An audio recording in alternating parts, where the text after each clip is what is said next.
I'm so glad you're here with me. Listen closely to the very end, and then tell me in the comments what city you're watching from. I love you for being part of my story. Red heart. When I pushed open the doors of Levetta that rainy evening, I expected nothing more than a quiet plate of pasta, a glass of wine, maybe a small tiramisu to end the night. My daughter had texted in the morning, something came up. Let's reschedule. But the moment I stepped inside, my heart stopped. There she was, sitting beneath soft candlelight, laughing like a girl at prom. In her hand, a flute of champagne.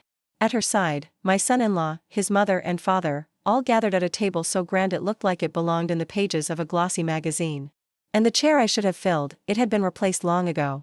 I froze at the entrance, coat still dripping from the drizzle outside. Before I could decide whether to walk away, Marco, the kind waiter who had served me for years, beamed.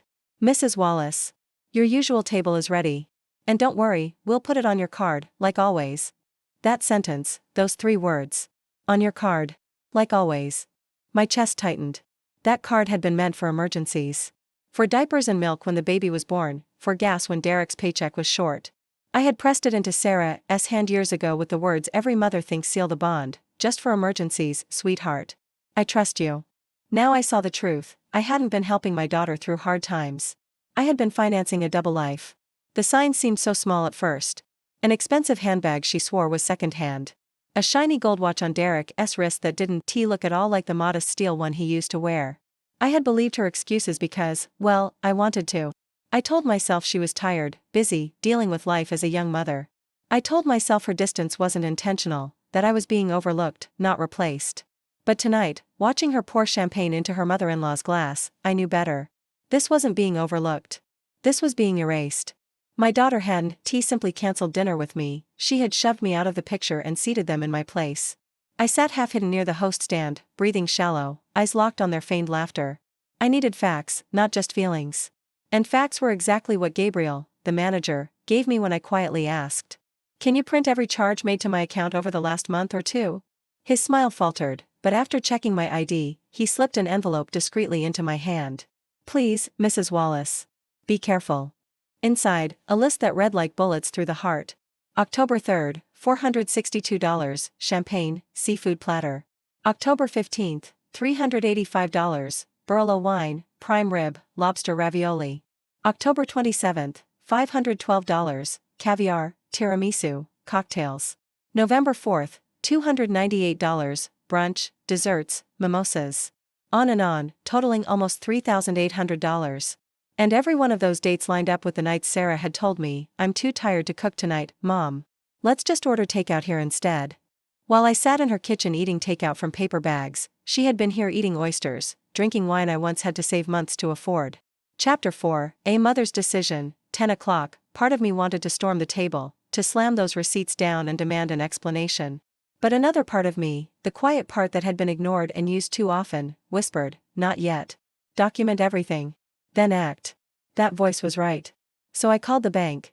Calm, steady. I'd like to freeze one of my cards. Can you schedule it for exactly 8:45 p.m. tonight? Of course, Mrs. Wallace, the woman said. By then, Sarah and Derek had ordered dessert. Their table glittered with flourless cake, espresso, tiramisu. I imagined the black folio arriving, my card handed over casually, expecting it to work like it always had. But tonight would be different. Tonight, the well ran dry. At 8:45 sharp, the waiter returned. I watched from across the restaurant as Derek slid my card from his wallet, as if it lived there by right. He passed it over with a confident flick of his hand. Moments later, I saw the waiter hesitate. His smile faltered just barely before he spoke the quiet words that shattered their facade. I'm sorry, sir. This card has been declined. Sarah blinked. Derek frowned, muttering about misunderstandings and using it here all month. His parents froze, purses half open, unsure where to look. My phone buzzed on the bar where I sat. Declined transaction, $612. Another. Declined transaction, $74. Every alert was a bell tolling the end of the charade. And then, I stood. My heels echoed as I approached their table. I placed the envelope in the middle, let the columns of totals peek out. This, I said evenly, tapping the paper, is every charge made on my emergency card in the last 2 months. Sarah went pale. Derek's jaw clenched. Her in-laws exchanged horrified looks. I gave you that card to keep milk in the fridge when the baby was born, I said softly. Not to buy handbags and champagne while you canceled dinners with me. Her whisper cracked. Mom, we were going to pay you back. I shook my head. No. You were going to keep taking until I said no. But tonight, I said no. I didn't shout. I didn't cry. I didn't plead to be included. I simply laid down the truth the way people lay down a check, plainly, finally, undeniably. This, I said, sliding the receipts back toward her, is the last meal you will ever have at my expense. The silence was crushing. Even the waiter seemed frozen. Sarah's lips trembled, but I denied her the soft landing she'd grown used to. Derek muttered about humiliation. No, I told him firmly. Not humiliation. Reality. For people sat at this table.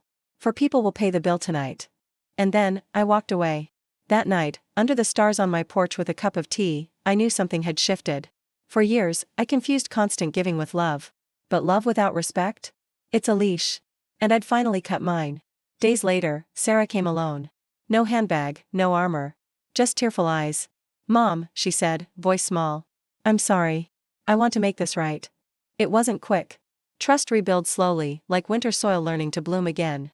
But step by step, we found a new rhythm, Sunday meals shared, not bought. Honest words, not excuses. A family shaped not by credit cards or appearances, but by respect. I learned this, being alone is far better than being used. And sometimes, the most powerful act of love is to say enough. At 8:45 p.m., the waiter returned for payment. Derek handed over my card from his own wallet, as though entitled, as though he had earned it. My phone buzzed, $612 transaction declined. Then again, $74 declined. From across the room, I saw their confident faces freeze. Their feast had ended, not with champagne, but with silence. I rose. Calm. Controlled. My heels tapped each step like a metronome in the shrine of truth. I laid the envelope in the center. In this folder are the last 2 months of emergencies. Nearly $4,000 in wine, lobster, and desserts. Not one bag of groceries. Not a cent for actual need. Sarah's lips parted. Derek's jaw locked. His parents froze, shame creeping in. I stretched 2 fingers across the envelope. This, I declared, is the last meal you will ever have at my expense. Sarah whimpered. Mom, you could have just talked to me first. No, I interrupted. I've spent years talking. Paying. Excusing. Tonight, I stop. Love, without respect, is slavery. And I quit. Chapter 12, silence heavier than shouts. The room felt smaller. Even strangers pretended not to listen, but every ear leaned this way. I remembered glimpses of the little girl she had been, begging 5 more minutes before bed. Asking if she looked pretty. Needing me. But tonight, she didn't want me. She wanted only what I gave. For the first time, I understood, I had been replaced. I rose, purse in hand. Calm steps, no tears.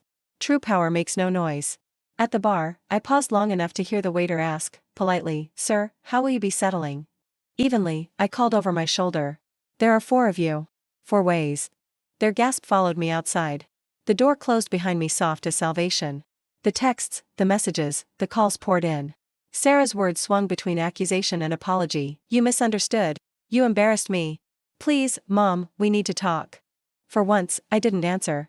Silence is sometimes stronger than lectures. Gabriel had given me receipts. But life itself had handed me clarity. A week later, she came. No painted nails, no designer bag. Just my daughter, smaller, shaken. Mom, I'm sorry. We lost control. Derek lost his job months ago. We couldn't keep up appearances. Her words spilled. Social pressure. Pride. Embarrassment. They had built a tower of lies on my card, and nearly buried me inside it. Chapter 16, New Boundaries, New Love. We sat at the kitchen table where I once gave her bottles, advice, and yes, money. This time I gave her something else, boundaries. No more cards. No more lies. Respect, or nothing. She nodded, tears streaking. I want us back, Mom. Please, teach me how to rebuild. And so slowly, like winter soil breaking into spring, trust began to bloom again. Dinner these days isn't champagne. It's pot roast, mismatched plates, my grandson's giggles. Nothing shines. But everything matters.